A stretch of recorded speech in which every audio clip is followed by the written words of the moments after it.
biasa, senang sekali kita bisa berkumpul pada hari ini untuk belajar dari sosok muda yang luar biasa dalam tokoh Alkitab, yaitu Daniel. Teman-teman, di zaman kita sekarang ini begitu banyak tekanan, baik itu tekanan tentang pergaulan, media sosial, gaya hidup, dan juga nilai dunia yang bertentangan dengan anak muda. Untuk ikut arus, tapi pada hari ini kita akan belajar dari tokoh Daniel. Ia adalah seorang pemuda yang tetap setia di tengah tekanan. Teman-teman, sebelum kita membaca dan mendengarkan firman Tuhan, mari kita berdoa. Surga Bapa yang baik, terima kasih Engkau sudah mengumpulkan kami di tempat ini untuk mendengarkan sedikit daripada firman-Mu ya Bapa. Berkatilah kami dengan firman-Mu, karena hanya dalam Tuhan Yesus kami berdoa. Amin. Teman-teman, mari kita membuka dan membaca firman Tuhan dari kitab Daniel pasal 1 ayatnya yang ke-8 yang berbunyi demikian. Daniel berketetapan untuk tidak menajiskan dirinya dengan santapan raja dan dengan anggur yang biasa diminum raja. Dimintanyalah kepada pemimpin pegawai istana itu supaya ia tak usah menajiskan dirinya. Demikianlah firman Tuhan yang kita dengar pada saat ini. Semoga firman ini menggerakkan hati kita untuk menjalani hidup yang setia kepada Tuhan setiap hari. Mari kita menyiapkan hati untuk mendengar, menerima, dan melakukan firman Tuhan hari ini. Teman-teman, Daniel adalah seorang pemuda dari keluarga bangsawan Yehuda saat Raja Nebukadnezar menguasai Yerusalem. Daniel dan beberapa teman yang pintar dan tampan dibawa ke negeri Babel sebagai tawanan. Bisa kita baca dalam Daniel 1 ayat 1-4. Di sana mereka diajar supaya bisa bekerja di istana raja walaupun tinggal di negeri asing, dengan kebiasaan dan budaya yang tidak mengenal Tuhan. Daniel tetap beriman dan tidak mau meninggalkan Tuhannya. Kisah hidup Daniel menunjukkan bahwa kesetiaan kepada Tuhan tidak tergantung pada tempat kita berada atau situasi yang kita hadapi, tapi pada hati yang mau tetap taat dan percaya kepada Tuhan. Nah, teman-teman, apakah iman kita masih kuat ketika kita dikelilingi oleh tekanan godaan dan lingkungan saat orang-orang di sekitar kita memilih jalan yang mudah? Apakah kita akan tetap setia seperti Daniel? Dan seberapa besar kita percaya kepada Tuhan ketika kesetiaan itu membutuhkan pengorbanan? Nah, di sini saya mengajak teman-teman semua untuk mencermati dari teks Alkitab yang sudah kita dengar. Nah, teman-teman, di sini kita akan membahas beberapa poin. Poin yang pertama, kesetiaan dimulai dari hati yang teguh. Bisa kita baca dalam ayatnya yang ke-8 bagian A. Daniel berketetapan untuk tidak menajiskan dirinya.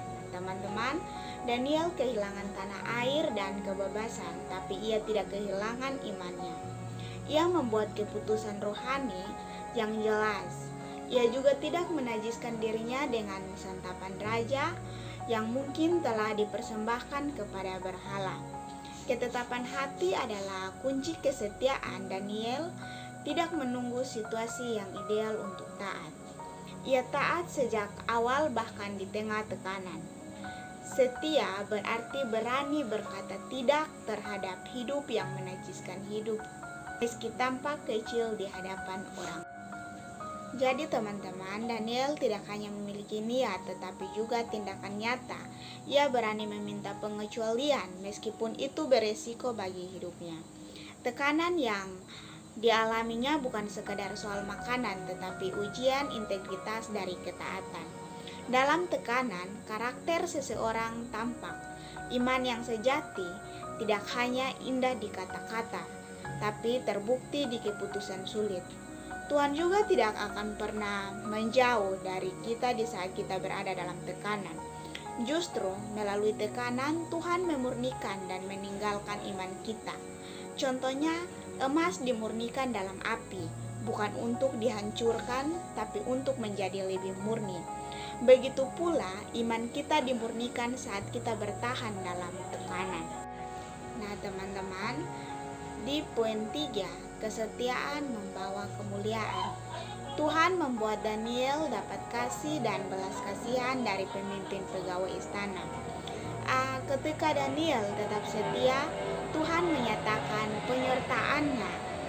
Daniel dan sahabat-sahabatnya yaitu Sadrak, Mesak, dan Abednego bukan hanya selamat tetapi juga diberikan hikmat dan kecerdasan luar biasa 10 kali lebih baik dari orang lain.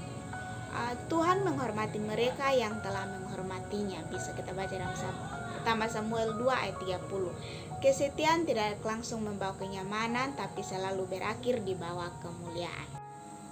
Nah teman-teman, contohnya seorang remaja yang menolak ikut pesta mabuk-mabukan mungkin akan dianggap aneh, tapi suatu hari akan dihormati karena hidupnya bersih dan bisa dipercaya.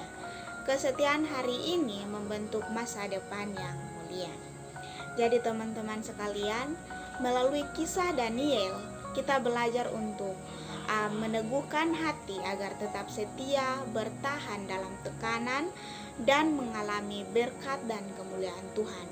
Sobat muda, dunia terus menawarkan jalan kompromi, tapi Tuhan memanggil kita untuk tetap setia. Mari kita memilih dan berkomitmen hari ini. Saya mau tetap setia di tengah tekanan zaman. Nah teman-teman, jika kita pegang sebuah batu kecil, batu ini melambangkan tekanan, godaan, dan masalah yang sering membuat kita hampir menyerah. Coba kita genggam 5 detik. Saat menggenggam batu itu, kita merasakan bahwa terkadang hidup dan iman memang terasa berat. Coba kita ucapkan kata ini dalam hati kita. Tuhan, kuatkan aku tetap setia. Teman-teman, ini adalah doa sederhana, tapi menjadi komitmen hati untuk tetap berpegang kepada Tuhan. Nah, kita coba letakkan batu. Saat batu itu diletakkan, itu menjadi tanda bahwa kita menyerahkan semua tekanan kepada Tuhan, bukan ditanggung sendiri. Mari kita berdoa.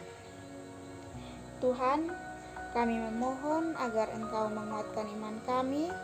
Tolong kami untuk menolak dosa dan mengatakan ya kepada kebenaran-Mu.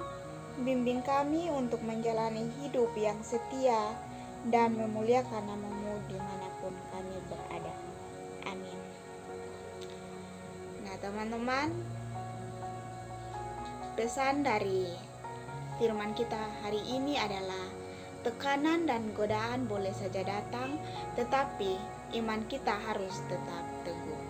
Tuhan Yesus memberkati.